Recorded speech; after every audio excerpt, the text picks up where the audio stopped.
Alright, welcome back to another Play and Explain. I know it's been a minute. I'm in a different slice, but we're reg battling. Well, we were. I'm pretty sure we're gonna get another game going. So yeah, hopefully we can get some interesting hands and a good video for you guys. It's been a minute, but yeah. And honestly, I don't know how well I'm going to play today. I hope I play well, but yeah, I don't think I'm at my peak form right now, but yeah. Queen Deuce, I think it's too weak. So King Deuce I think is mixing. I think Queen 5 is like the cutoff. Here on a really high number we'll call sometimes, because I do like to play a flatting range in the small blind. But yeah. Oh, should I open King 8 off, guys? What do you guys think? Anyway. Try to make sure I make no pre-flop mistakes. And yeah.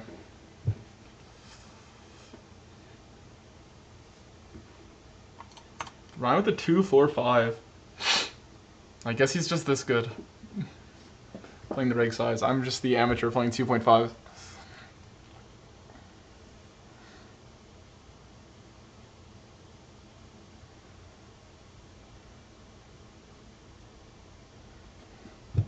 A7 off. Obviously, an open. Don't play a flatting range yet. Will at some point, hopefully, be able to play more limps in the small blind. Because I think I would enjoy it. I think A7 is just a pure fold. These guys do 3-bet to 9, man. All of you guys watching the 3-bet to 9. I don't like any of you. Okay? I don't like any of you. But yeah, not too many interesting hands. Hopefully, we'll get this 2K running. Versus the recreational here, you could obviously flat, you could 3-bet. I think we'll just throw it to a smaller size because he's short. Isolate to heads up, and yeah, that's what we'll hope for. Queen 9 I know does 3-bet, so, but on this number we'll call it. And here, opponent could play B20 range. I think is okay. I don't love his current size. I don't think we should fold here ever to B40. I don't look at the B40 ever, so I wouldn't know, but I would imagine that's just thinking about the amount of hands we would have to fold to that size, that we shouldn't fold hands like this. In position, we obviously want to continue more often. Now, he probably gives up a lot of his 9 of hearts hands as well. So technically, in theory, this could make the betting line weaker, because I imagine most of his 9 of hearts does check. But I think this is just too far down the rabbit hole. I think my hand's like just going to only fold here. The reason why the 9 of hearts is not so good is obviously he wants me to have these hands like 9-8 of hearts or 9-7 of hearts, 9-6 of hearts that will call flop. Something like that. King 7 will mix. On a 22 I'll fold. Play good pre-flop one video for you guys. Ace 5, I think it's like very, very low frequency 3-bet. Call. I like B175. If he plays the really small size, he technically probably doesn't lose much. I think it just doesn't capitalize off of the advantage he should be getting. Now if he checks, I think we want to be polar back. I think double bad suit on an 88, we could overbet. Because you just want to have enough ace-x that like, yeah. And the double bad suit is preferred. So obviously ace 5 is a merge bet there, but on an 88, I think it's okay. Just because you want to have enough ace-x, because you still want to check back stronger ace-x, and then you want to have enough ace-x so your betting range isn't too bluffy. Basically meaning that he can't just bluff catch you, like too easily. You still want to have an ace. And obviously ace 5 can improve. So yeah. Hopefully we can get the other game going. But yeah. I've been on a way on a hiatus. I played some live poker at Woodbine. I met a lot of people that are probably watching this video, so anyone who came up and said hi, yeah, you guys are all dope. Honestly, I was expecting people not to like me so much in person, but, or not like me so much, but be so nice, you know, everyone was so nice. So, everyone was dope. It was a good time, you know. I think versus the rec, we're just gonna defend. Versus the 2x. Second. I'll try to post more. I don't say that every video. I'm watching my last video, I'm cringing at myself, like I'm saying I'm gonna post and then I don't, but we'll just fold here. But I will try to post more. I do enjoy it, but it is tough sometimes.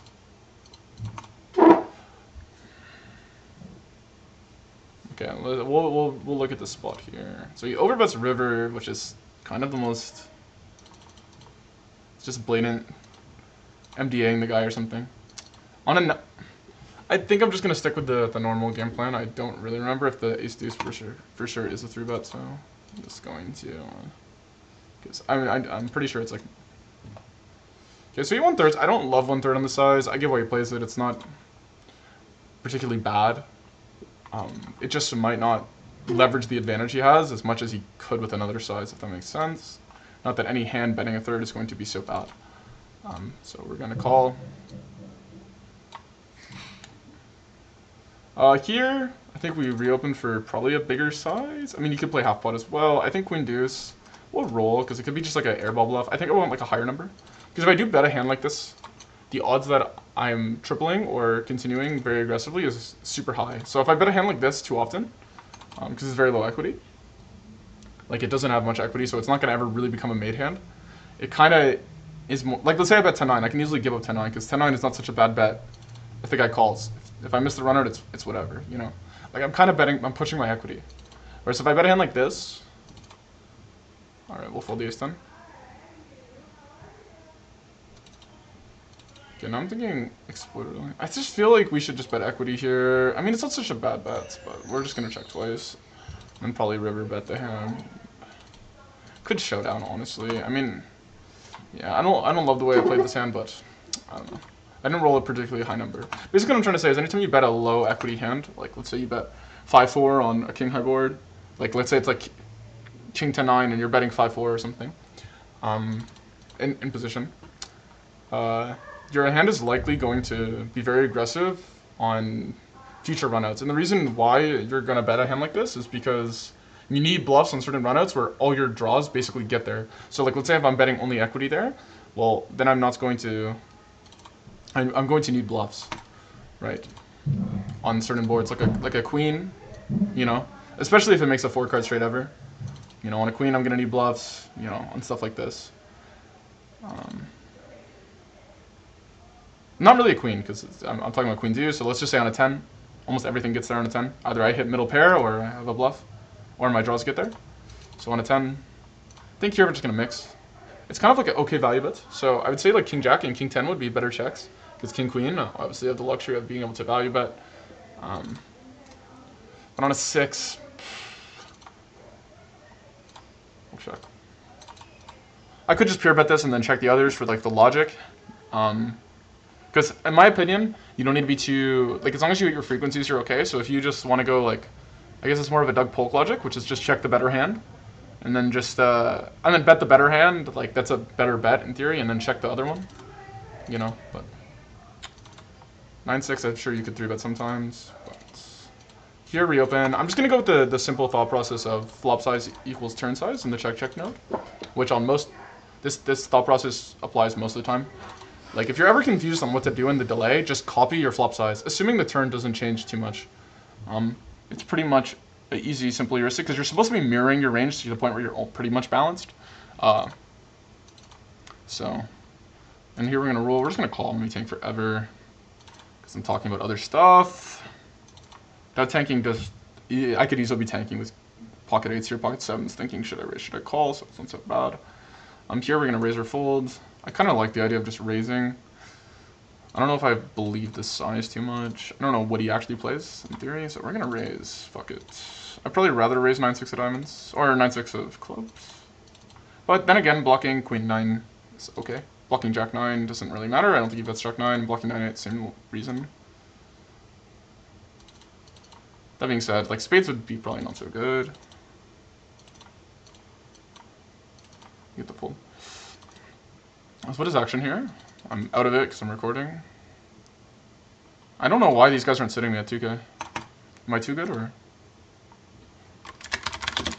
Let me DM them.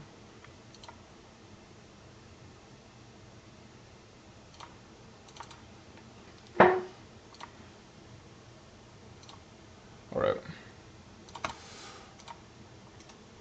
I think king 7's the bottom.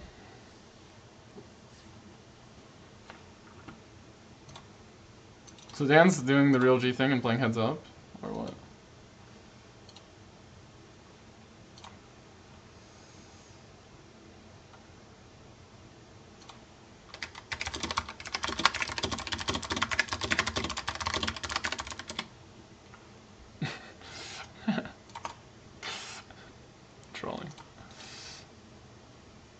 I'm not doing that on video. Okay, so we're playing heads up. I'm gonna tell Ryan to come sit.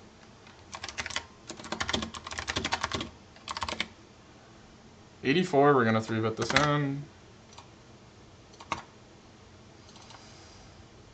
Sure, check. I think I can just check my hand. I'm sure I could bet sometimes, but... Okay, so here, 3-bet.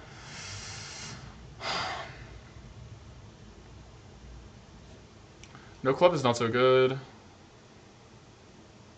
feel like... I don't know. I don't know how this guy plays heads up at all. I mean, he's supposed to bet almost every ace for value on the flop, so then in theory, I should be good, but I just don't know if I trust this. I'll check. It's not a good check, I think.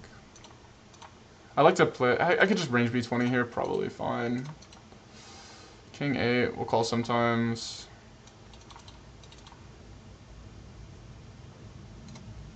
And we'll call it now. I hear the bad suits for Surek, we're just gonna check. Damn, I'm in so many spots. I honestly could just check this twice. Because I beat all the bluffs. It's probably just bad to do this, but I can rep like ace-5 or something like this. I think I can check raise my hand pretty good. It's kind of a yap line, but when he goes very big, I don't know what's going on. I think I'm definitely just gonna call though. I don't expect to ever get bluffed on this river. Yeah, nice hand.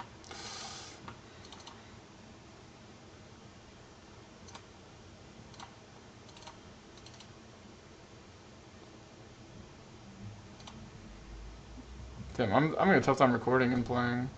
Yeah, he beat 32s on the flop. We could have considered raising.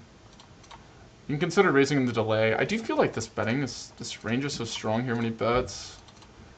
But my hand probably does want to raise some time. The 8 does block bluffs, I guess. Like, he's going to block these 8s. Yeah, I mean, I guess a lot of his like snap folds revolve around the 8. I think our hand is too strong to fold though, but I think if I raised, I want more fold equity. That being said, it's probably my worst suited offsuit King X, so maybe raising is just okay. Yeah, we'll just raise. Nice. Just because I'm not going to have, like, King 7 off or King 6 off.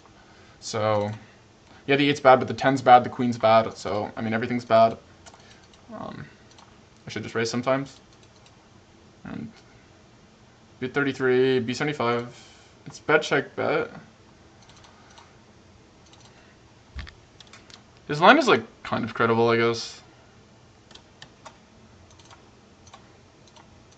In DIYs, I would say this is underbluffed, so I guess I fold. Like, I don't know. It just depends on what he's doing on the flop. Like, if he's betting every single hand, I mean, in theory, he's going to have too many bluffs, obviously. But in practice, would he play it this way? I mean, maybe. Maybe I should just be calling. I'm a nitwin calling. Everyone knows this, though. Everyone knows I don't call. I'm just thinking, like, I don't know. I have to call 60% of hands or something. King 9 on a 100. I guess it's okay. I think it's not really a thing though. But I know King 9 suited is like mainly a call, so surely King 9 off has to bet here. And then here like half putter check. The 9 being good suit, we'll bet. I'd say it's rate. I would say I bet this hand half the time, so I'm gonna check on 49. That's like probably where I'm at in my brain. I would think like these weaker King X hands are. We'll flat here. Here we'll play B20. I think it's okay. Maybe not optimal, but surely it's fine. Then here in the delay, I think same thing, flop size, turn size. That's my logic here. I mean, the 5 does change stuff, but we are going to mainly see about my hand now. I would say people do like to trap these cards, because I think when people assume it's a king or an ace-high board, what a lot of people do, and I think it's actually correct, honestly, for most players, because most people don't have the discipline to check 3 times, is I'm a 93 here. I guess we just defended. I don't think it's a 3-bet. My logic being is it's an okay card to trap because usually I think on an ace or a king people are expecting a reopen at some point from a strong hand. Basically meaning that you're going to. I guess that was call winning. That's nice hand. We'll call down here. I'm sure we could raise. We can lead on this card. I'm going to. He's going to have ace-high that has to call this, which has equity versus me, and I think a lot of ace-high should check back here, so... yeah, it's a pretty good card for me, because it's... like, obviously, I have these floats, but it's extremely... like, he's going to have, like, more trash than me, which might have still have some equity. For example, if I have pocket 5s here, and he has 10-9, right? 10-9's an easy fold on this board. Like that, if it goes check, he has an easy, what am I saying? He's still drawing with equity versus me. And now we're going to check river to protect our checking range. I think it's okay. Yeah, I don't think he's going to have too many bluffs, though. So maybe exploitatively, I should bet. But, yeah. Just because I think he might not call these hands on the turn, and then on the river, he's just going to have ace high or king x. So I probably should just bet again.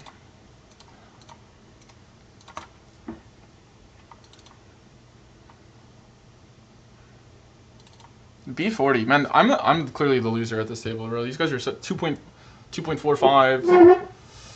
Okay, here you can play B20 or check. I think a hand like this that's just so irrelevant. 0 overs as well. It's so low equity. I think, yeah, on this number I was gonna say I think I bet. I don't think there's any. There probably is some pure checks, but I imagine they're maybe ace high oriented, ace eights or whatever. This hand is not an open. Something like this. When you're playing such a small size, I mean, you're gonna be mixing almost everything. So. Yeah, I'm not too studied. Like I should be studied, but I forget. If I'm being honest, on a lot of these mono textures, button versus big blind. Jack 9, I know we'll 3-bet sometimes, so we'll see what we'll see what we roll here. 6, I will just call. And I'm expecting the 1/3. I mean, big bet is fine. 1/3 is also fine. I know he plays it. I'm going to on a 98. We will raise. I'll play R100 here, so 3.4. I'll just go to 9.5.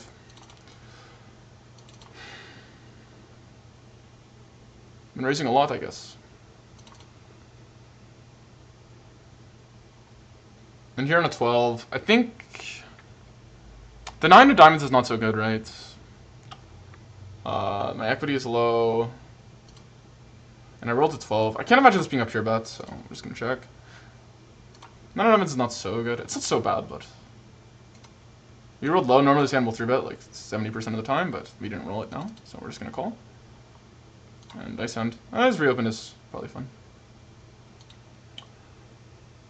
Could raise, could call. I think we kind of want to get called by the ace x, but the ace of diamonds is probably the one that would 3-bet raise the most, so you know what we're going to go for?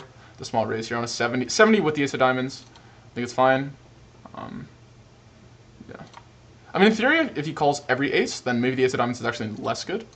But that's just, we're getting too into the weeds there. I'm just going to range check here. Just going to go half pot maybe. I'm thinking what we want to build our range around. It's going to be a lot of these like 10x hands. We're not going to polarize to a deuce, obviously.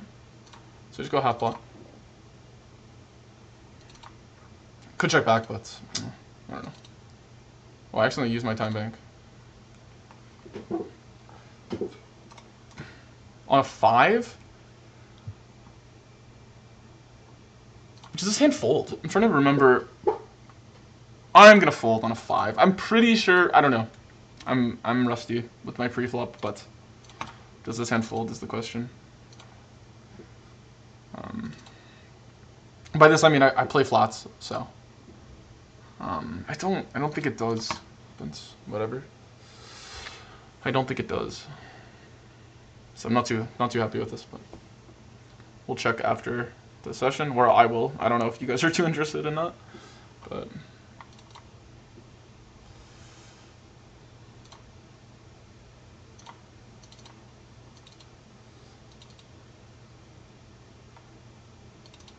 we were doing okay on stars, and then we got cooked.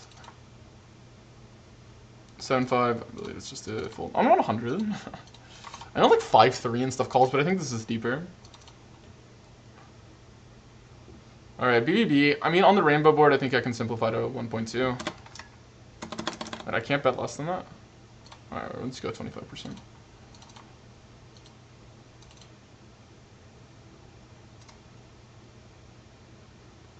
He does have more 10x than me, but we're still going to bet sometimes. And on an 83, I think we'll just be 75.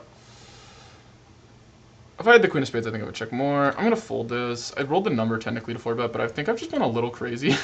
So maybe I'm just going to chill a little bit on my frequencies. Because I keep rolling giga high numbers. You guys would have liked the cold 4 though, so I should have done it. I'm sure it mixes. I'm pretty sure ace jack's pure. I think I should have probably done it, but whatever. 24. I still think this hand is just such a bad check, like in the checking line, that we're going to bet it ourselves. Because I would basically have to check raise this hand, and I don't think it's good enough to check raise. Because obviously losing my club equity is not so good. Gonna bet half pot here. I think it's fine. 1/3 is also fine. I think bigger is. I mean, honestly, all three are probably okay.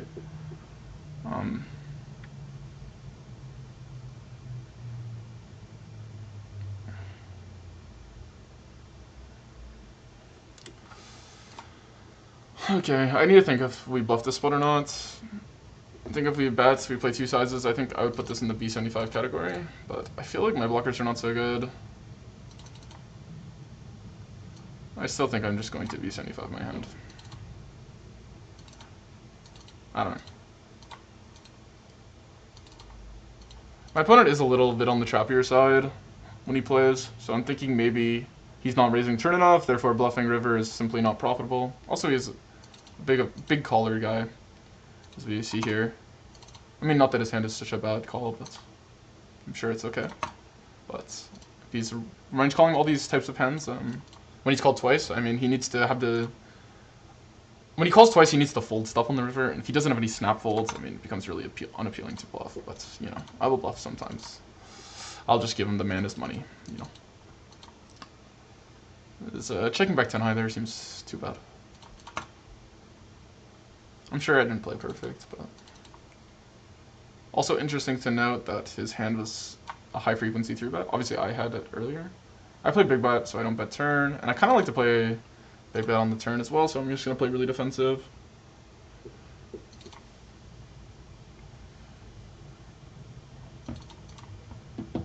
No club here. 78. You know what? I'm just going to bet it again. If this guy has it, he has it. But... This line is weird because I actually don't have a flop size at all, so can't mirror. We're just going to call here and evaluate river. River is like pretty good for my range. And now I think on 3 clubs, we just give up. I block like 10-7 of spades if he trapped it, even ace-10 of spades if he doesn't 3-bet it, so. Yeah. No club. In the delay, he's going to have a lot of clubs, obviously, so. Yeah. Interesting note he doesn't bet this either. Because that hand is definitely betting sometimes on the flop.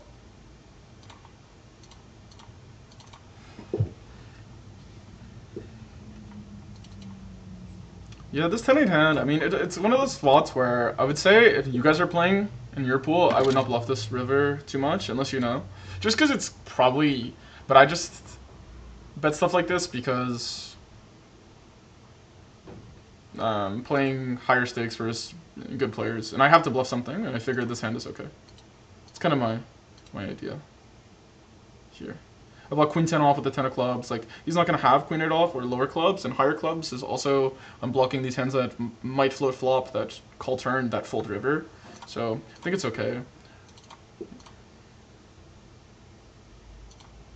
To be in the B75. If you're going very big, you want to block primarily more flushes, but I think my hand is just a simple good B75. I'm sure if I rolled really, really high, I could also go with the overbet size. I think I would have been called, because it makes his catcher even better.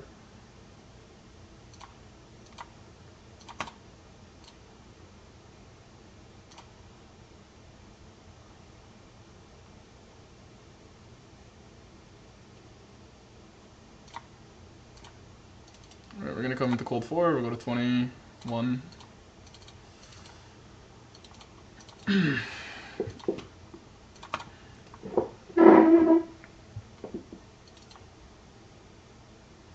Just because I think people, I mean, he has to fold like around 40% for my hand to be profitable. I'm probably getting less than that in reality, but you know. Here I like to play overbet or check, 83. I still think I'm going to check because I like to play the 1.75 size.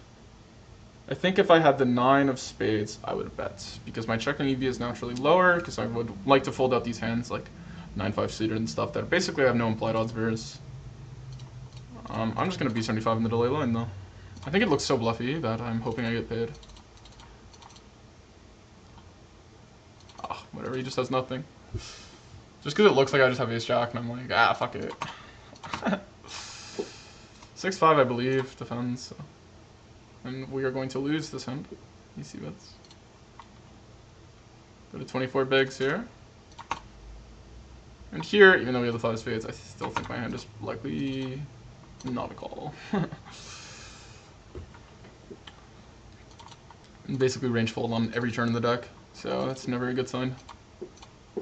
Even if it's a spade, if you that's B75, I'm not calling. So. I don't know if position makes up for it that much. Obviously, you would never defend that hand out of position, but I believe this hand will open. I think you could mix it from UTG.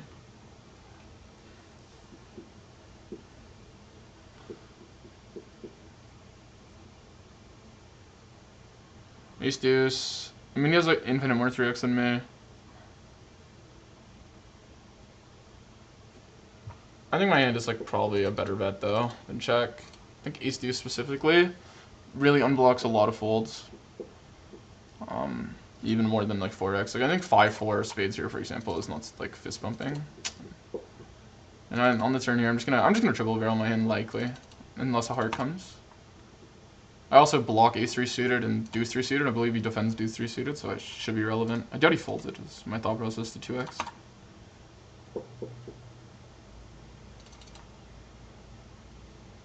And we're just gonna B75 river. I mean, it looks bluffy. I mean, how does he have a king? So I could easily size queens and jacks for the size. Yeah. Nice. God, I look like I'm the most aggressive player ever, man. They're just dealing me these like unblocker crazy hands. So check, and then what happened? You like donk over the river? I don't know. Whatever. I probably didn't play this hand too well. Big better check, easy check then. I mean, you could play 1/3 here. It's actually better than on like Ace King X by a substantial margin because your opponent will have 2 pair and stuff. So you don't put as much pressure because he has some actual nuts to defend with. Unlike Ace King X, where he like basically has bottom set. We rolled really low, so we're just going to call. We're gonna call here as well. I'm sure double good suit, Jack 9 would raise the most. Jack of clubs probably slightly better. In the delay, we could check twice with the double block suit. But on a 97, we probably don't check this. Do I want to overbet? I think it's probably profitable as a main strategy. Is it the objectively best strategy? No, but versus checking range, it's probably the best. I would assume. Versus the average player's checking range. That makes more sense. So here, it checks around, he checks on the ace. I think we will just overbet our hand. I don't think I want to bet a jack. I'm going to check back a lot of ace-x, so it makes sense. Overbet ace of 9, ace 7. Oh, is Ryan leaving? That's so depressing. I'll call here, even though my hand does 3 a good amount. B175 here is... Actually, heads up, it's not so bad. Because I actually have to defend really wide. Basically, if your opponent 1/3 into you on ace king 7, for example, in 6 max, it's extremely intuitive to defend this because even the worst player in the world could defend it pretty much optimally. You don't need to raise much.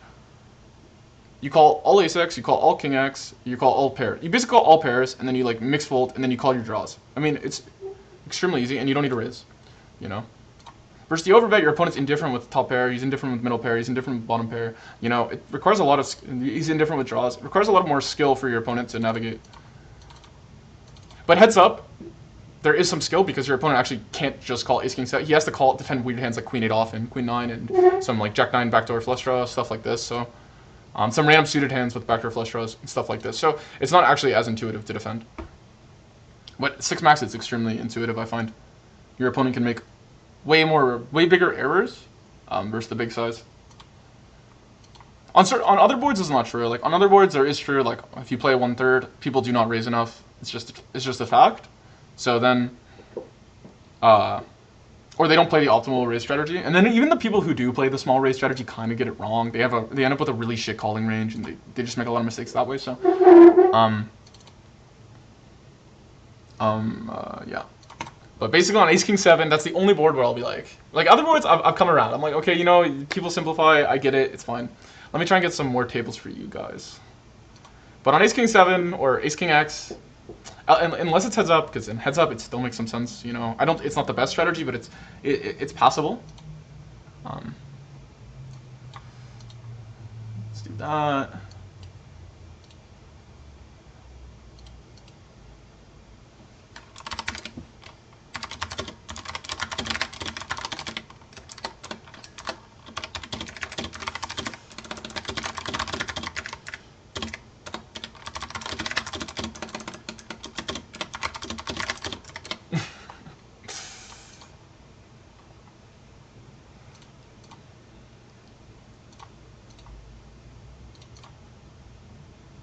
Let me see what's going on here.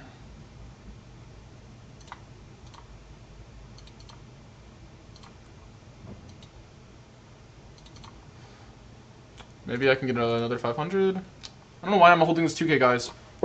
I suck. Someone's come sit me.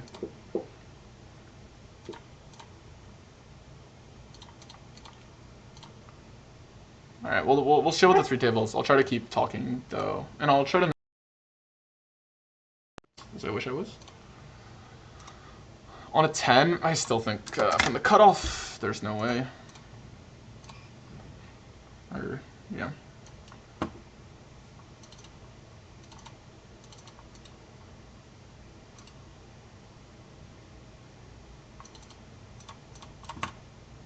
Ace Queen. Honestly, I'm just gonna range bet the spots.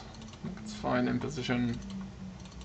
It's tough for your opponent to play a raising range. It's tough for your opponent. So when it's tough for your opponent to play raises, I mean, it's usually very easy to just range bet. Outside of the board I mentioned earlier. And it's not that on even that board if you play it, it's bad. It loses like around 6 bigs most of the time as an optimal strategy, and it requires some nuance to play. But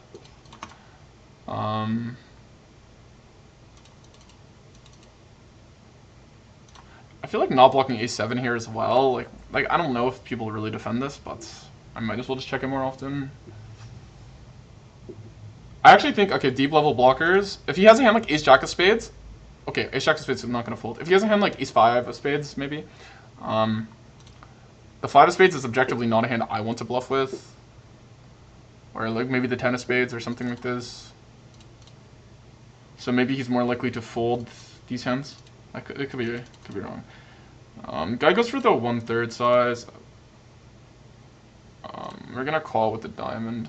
I don't think 1/3 is the best strategy here, but it's fine. He called me. Well, I feel like jam here is just gonna make way more money than calling. I don't see the point. If you think I'm bluffing so much to the point where 9s is profitable as a call, then just jam. But people don't like to play this way. I'll open this.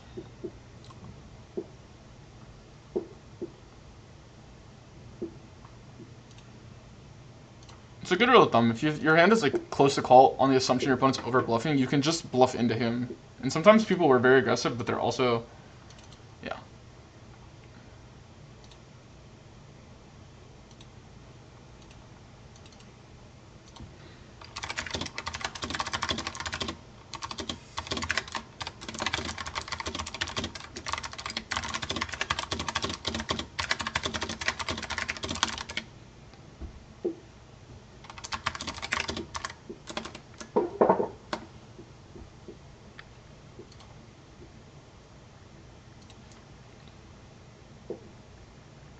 Alright, we get our ACR ROM pot. I'm gonna record for like 10 more minutes. This is gonna be a whatever video, but I hope you guys enjoyed. And yeah, shout out to all the people I met at Woodbine. On a 62, we're just gonna call here. Yeah. Honestly, everyone was so chill. So, and I thought for some reason I was more like polarizing. I don't know why. I think it's just normal to be on the internet. Like if you're on the internet at all, you have a footprint at all, you're just immediately polarizing for some reason. But yeah, I'll try to go over the hands. We'll go over the 10-8 hand. What else was there? There was the delayed raise at 9-6. I guess I don't feel great about the spot spots. You have to take it sometimes, otherwise, yeah. How do you get paid? How do you get paid if you never take this spot on the rainbow board?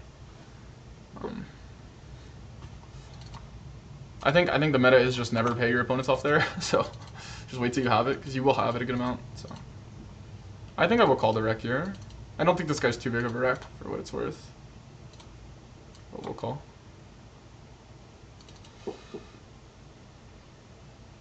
First to 1/3, I think it's a pretty easy call. I mean, you could obviously mix in raises, but I'm going to call.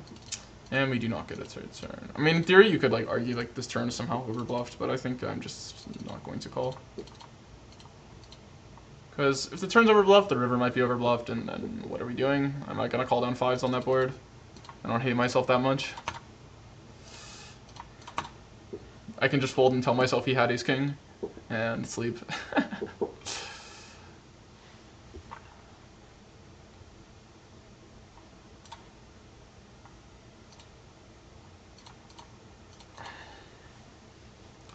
Yeah, I think hands okay from him to bet river. But he does beat, for what it's worth, these 10-9 hands. And worse 6x if I am playing my hands this way. But I think in general, like, the queen is just a card I never have. You have it sometimes. Just bet.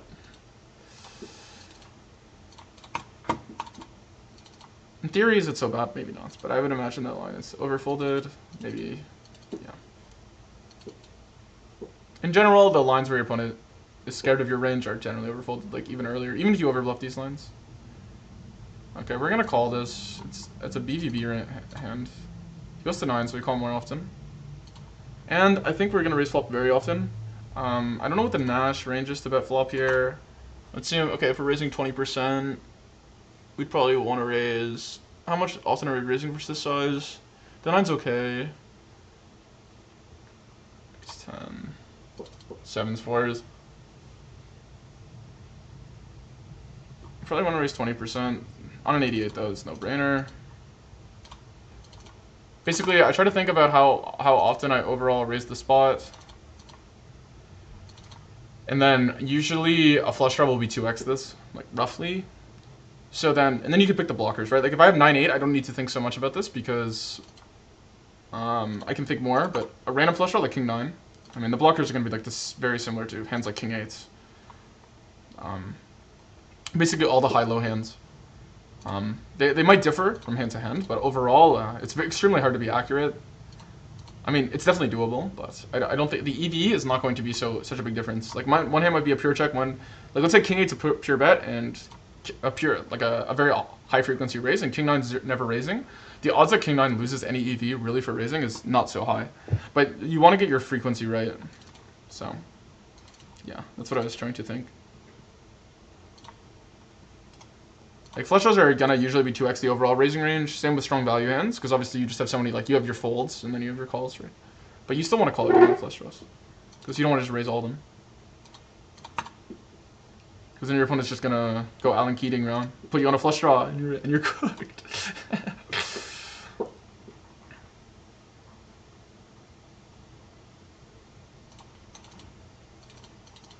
So the games are broke, and I've been recording for 38 minutes. So I'm probably gonna call it here, guys. I'm just gonna fold to the cold four. Thank you guys so much for watching, and I'll see you in the next video. You know, it was fun. I'll probably do the study portion, so stay tuned for that, I guess. And yeah, thank you guys. I'm out. All right, welcome back to the study session. I don't know why. I guess the video. Yeah, I was talking for a bit, and then I realized I had the run out wrong, and I was like confused the whole time. It was kind of awkward. But I'm not gonna do too big of a deep dive. I've already like looked at the sim. But yeah, I'm not going to go into everything but betting more, betting less. In general, main heuristic is these main offsuit stuff that cannot check call. You are going to bet pretty often because, I mean, these hands can check call, but not so profitably. And then hands like king 8 can check more often, especially with the king, because you can actually check call now. So you prefer to push your equity with a stronger king because it actually becomes a value hand, basically. And then your weakest king is no longer, it's not a value hand, like equity-wise, it's not in the other bucket. So now it prefers to just like check defend, maybe it'll check raise sometimes. Yeah. Anyway, yeah, like 10-9 is also slightly stronger, so it can check a little more often. And bets more with the bad suit. This is a common out of position heuristic where you bet stuff that can't check call, and then you check stuff that's strong enough to check call, so you can bet the weaker stuff and not be overly betting. But yeah. And then on the turn here, as you can see, you bet some of this weird amount, some of this offsuit 10-8. I'd be careful to not overdo it if you are playing a range bet strategy, because it's completely fine to play range bet. I mean, whatever. Like, it's not like you're instantly going to lose 20 big ones per 100 if you're range betting this board. So if you do, but I would just be careful not to just, like, if you range with the spotting game, you don't have this hand too often, which is why you can bet it this often. If you had this hand, all these hands pure, and then all the other garbage pure, you can just bet 10-8. That doesn't mean you would bet it for this frequency, because then you would just have too much trash. So yeah. When we get to, so we bet here. It does check a little bit, but yeah. And then we get to the river, and hand is not so good of a bet. And the reason why here is if you look, obviously this is half pot. I've looked at 75, but well, half pot is the better size because you get to bet more queen X, to put more pressure on your opponent's offsuit club X hands that float, as well as 7X that called the turn with the club. And you kind of want to bet because the reopen size here is going to be likely very large. So, I mean, he doesn't play overbet or anything, but yeah. So I recommend, actually, I do like the strategy. People don't really raise enough, as you can see in this hand. I'm going to show you why that people just do not raise enough. So, yeah. But the reason why 10-8 here is if you look, opponent is folding. He has this hand itself. It's a good rule of thumb. If your opponent has this hand himself, then it's not so good of a hand. My opponent basically had the nut jam. It does call, and I am over bluffing to his credit, so it's completely fine to call this hand. Yeah. The reason why this hand is kind of the nut jam is you barely have it because it's 3-betting pre-flop so often, so you don't need to worry about mixing too much because you barely have a hand. You don't need to really worry about overdoing it with said hand. And obviously, the board is not so connected where I'm ever folding the nut flush. So the ace of clubs is obviously a great blocker, and the ace of clubs is also not betting the turn so often, so... and it's also maybe going in the bigger raise bucket, so then it doesn't block as many folds in my betting line. And then obviously blocking deuces as well. It's just going to be a better bluff than hands like queen 7, which is probably mainly just going to call because I'm betting where's queen X, so no need to raise queen 7. And then queen deuce, kind of same logic, which is just he blocks my main value portion of the range. So yeah, you see queen deuce raise sometimes. So like those are traditional 2-pair bluffs. And then obviously you have your like 9-7, 10-8, which no one's finding. So yeah, the half pot probably makes a lot of money. Obviously a7 and king 7 also probably great bluffs, same logic. But yeah, my bluffs mainly come from, let's filter for trash hands, I guess. So you want the jack for the higher cards, I guess, but it's probably not so bad to bet my hand, but definitely overdoing it. Big size comes from the king X, and then the main bluffs are just like the giga unblocker hands that picked up straight draws, like 8-5, 5-4, and 5-3. 8-5, you see, this is a good example. Basically betting the same amount as all of them, so it just has to give up the frequency it has more often. But yeah, anyway, I don't know if this review was too good. You know, I'm a bit rusty, but thank you guys so much for watching, and I'll see you in the next video.